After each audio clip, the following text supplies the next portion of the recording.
Hello everyone and welcome back to my YouTube channel. Today I have a really simple Christmas card to share with you featuring the Sweet Christmas from Hello Bluebird. I'm also using my favorite die from Hello Bluebird. This is the Nesting Deckle A2 die. They also have it in the mini slimline, which is amazing as well, but I really love the edge like this. So for the background of this card, I decided to just have this house, this gingerbread house, really softly in the back.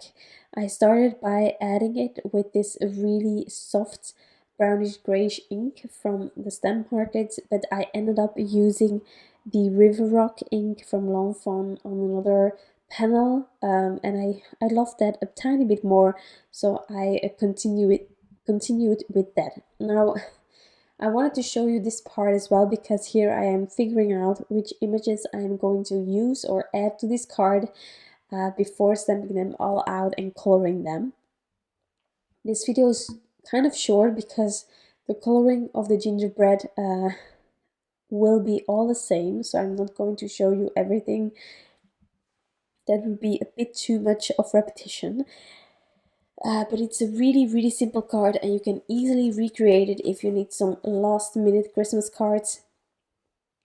If you're like me, you're always lacking, so having a few simple ideas can always help at the end of the year, right before Christmas. So, I have decided upon which images I am going to use.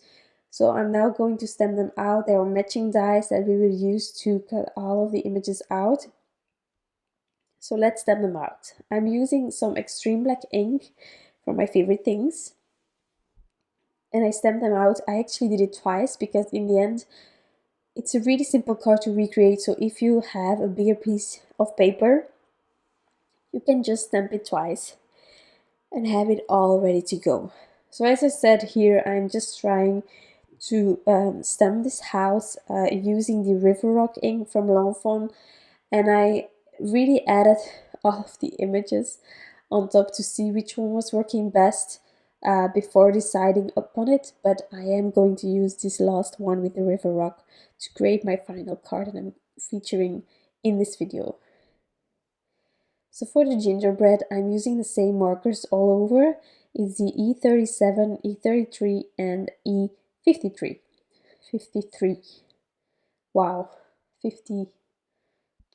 Okay, so I just start with one layer. Most of the time it doesn't really makes me happy. I need at least 2 layers to be happy with my blend. So I'm just adding it here. I'm not worried after the first layer because I know that it will get better when I add a second one. If my images are bigger, sometimes I need more layers, but most of the time I'm happy after 2 layers. It all depends on how much you're adding from your marker, if it's blending easily or not. That's all up to you. Now also for the accessories, I use the same reds.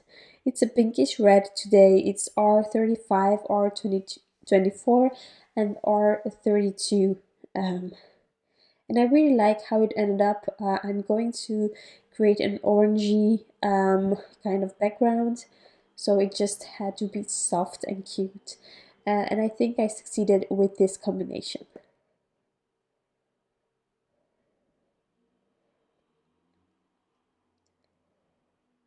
So another color that I'm using is yellow, also really simple, just 2 markers because depending on the size of what I'm coloring, it can be that I use 2 markers, 3 markers or 4 markers. It all depends a tiny bit. If you have to color tons, then I personally add most of the time multiple or more markers, but most of the time I use 3. But in case of yellow, I'm just using 2. It's for this tiny dot. It's yellow red 04 and yellow 19. And I forgot about that one bow, so I just used exactly the same. So here I die cut all the pieces. You didn't saw the coloring of the stick of the candy thingy, but that one is E59 and E37.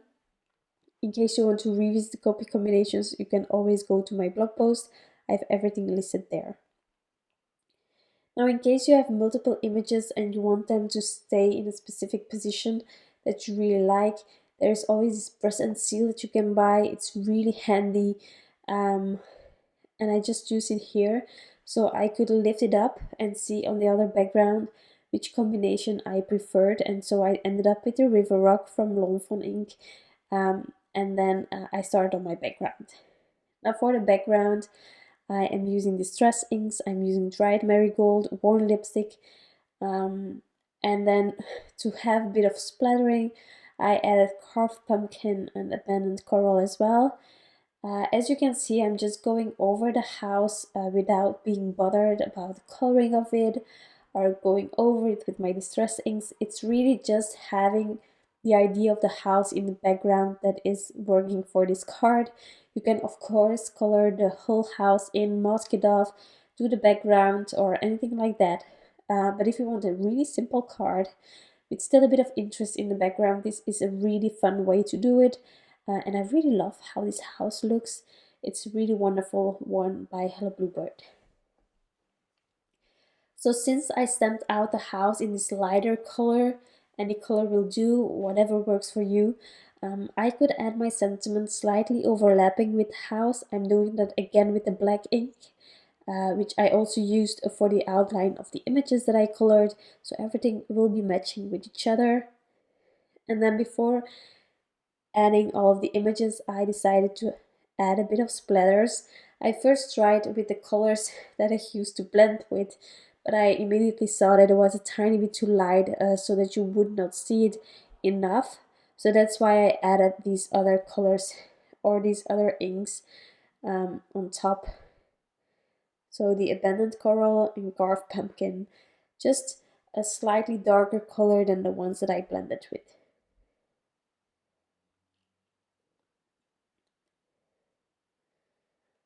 There we go, just adding a bit of interest in the background, which is always something fun to do whenever you're ink blending. I don't do this all the time, but I really love it when I do it, so it's a bit best of both worlds for me whenever I create my backgrounds. I'm also going to add a bit of white gouache here. These will represent snow.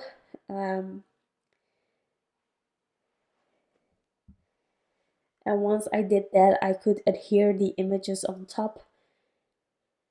Since they are stuck on the present seal, they will stay exactly as I intended them to be. And I can also vary with dimension here. So I use some liquid glue, I use some foam squares to have several different types of dimension and to just add a tiny bit of interest. So here I'm just removing the backings of the dimensional adhesive, and then we can turn this piece of plastic around, position it, and then have all of the images where I wanted them to be. Really press them down well, and then we can lift up the present seal. And there we have our tiny scene with that house in the background.